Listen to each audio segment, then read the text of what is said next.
What's going on, YouTube? It's your boy, that guy named Jay, checking in, man. It is the day isn't important.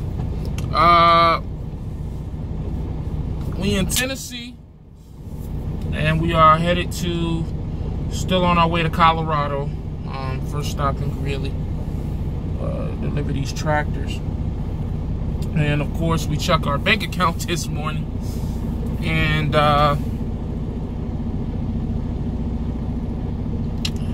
money hasn't been made available. They made $200 of it available, and they held the other $1,400 until Tuesday at 5 o'clock.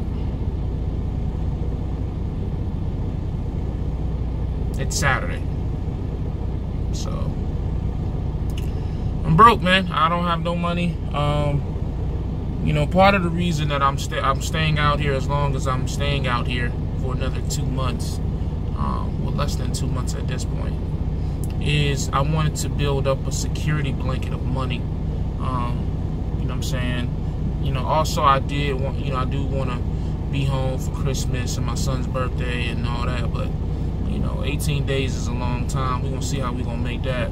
But you know, more so the main reason was, you know, I wanted to just go hard for these 3 months, so that after the new year, that I only would have to come out here for a month at a time, or maybe 5 weeks at a time, and you know, still stack money at that point, and just add to the security blanket as I save to pay off some debt and potentially buy a truck, you know, sometime next year.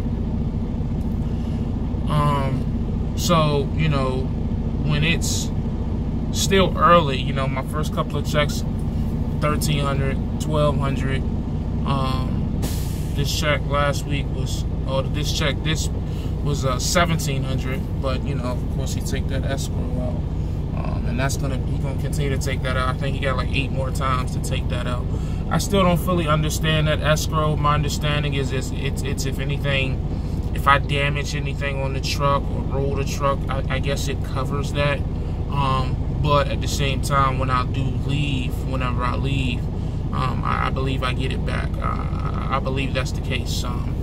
Actually, you know, need to find that out. You know, it's kind of stupid to be still driving and not know. You know, that speaks to my ignorance, but whatever.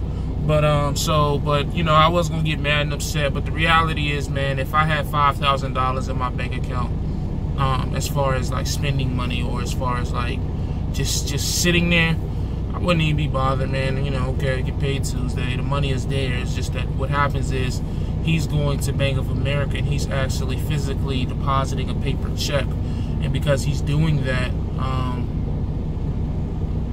Bank of America holds those type of checks. You know, I was under the impression that he was just transferring, but he's with 53 Bank, and I think 53 Bank is like only in like 6 states, which is stupid.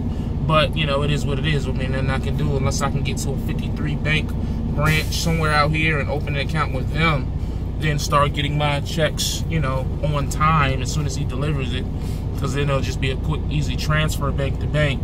But you know, in the meantime, it's just like, this is, you know, I want to be frustrated, but I want to be mad, but it really ain't gonna do nothing but just make my day go by, make my day harder than what it has to be, being upset all the time. So it's just about keeping a cool head and understanding that, you know, I put myself in this situation. I mismanaged my money. You know, I didn't, you know, have a security blanket when I came out here. You know, I didn't have a security blanket at the house. You know, I did at one point, but then, you know, my money management skills, you know, depleted that.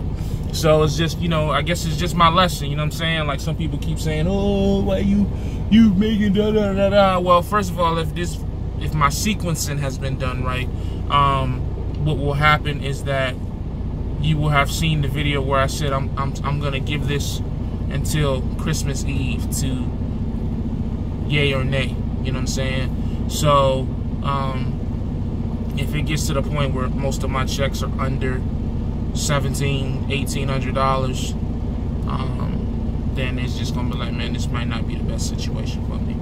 But if it gets to a point where, you know, I'm starting to see more checks in the 17, 18, 19, and 2s, then it's okay, I'm gonna stick it through, and you know, we're gonna stack this bread and we're gonna make it happen.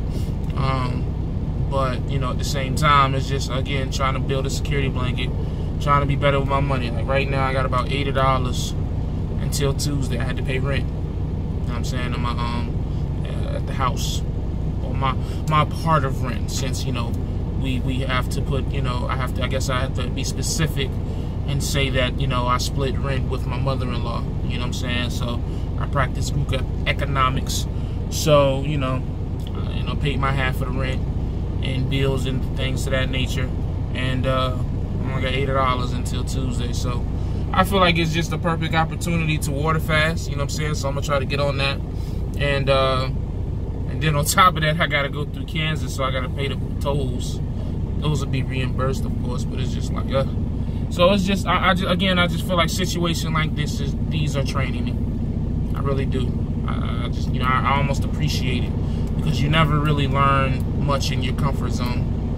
So I would have went back to Swift, you know, or if I would hightail it to Swift versus waiting it out, and I would just go back and be comfortable and never have any hardships. And then when I eventually do buy a truck, go back out there and fall flat on my face. You know what I'm saying? So I'm just, you know, just not gonna get upset anymore, man. I just want to be happy, period.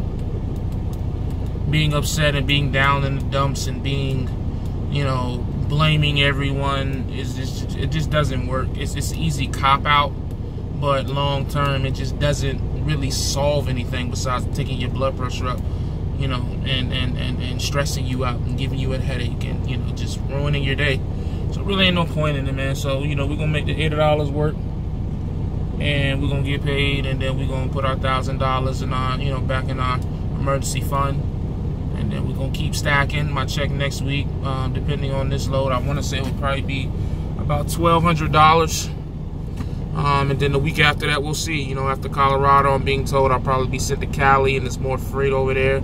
So hopefully it picks up. As we get closer to the holidays, it'll pick up, is what I'm hoping. You know what I'm saying?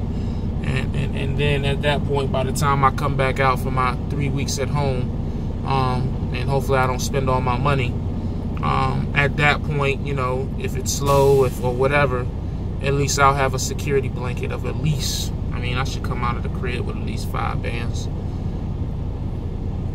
It should be more than that, but I'm just lowballing it, you know what I'm saying? Because I'm going to go home with about 6 bands, plus have another probably 6, 7 saved after bills and whatever. So yeah, we'll see. We'll play it by ear, man. Of course, I'm going to keep you guys updated, man. You know what I'm saying? As I, you know, save my money and just try to fix the mess that I've created, which is my trucking career. That's all this is, man. Just trying to, you know, a phoenix from the ashes, if you will.